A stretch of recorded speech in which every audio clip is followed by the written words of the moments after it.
ang layunin, lahat tayo ay magkaroon ng kaligtasan.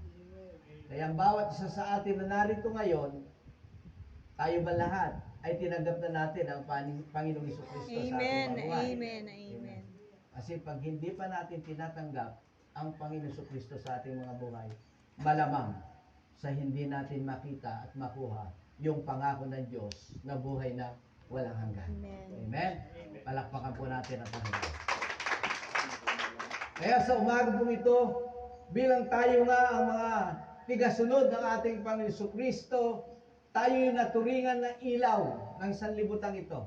Dahil ang sabi roon, ang mga nakiisa sa ating Panginoon Jesucristo ay isang ilaw at asin ng sanlibutan ito. Bakit tayo tinawag na ilaw ng sanlibutan ito? Sapagkat tayo ang magbibigay ng liwanag sa mga taong nadidiliman ng pag-iisip na walang pagkakilala sa Diyos. Makikita sa atin, tayo magliliwanag. Kaya sa ating pagkakilala sa ating Panginoon Jesucristo, malaki yung pagbabago na dapat nakikita sa buhay natin. Amen? Amen. Dahil tayo nga ay nagsisilbing ilaw ng sanlibutan ito. Amen? Hallelujah. Sige po, tayo po ay tumayong lahat at basahin po natin ang ating pagkukuhanan ng mensahe ngayong umaga nito.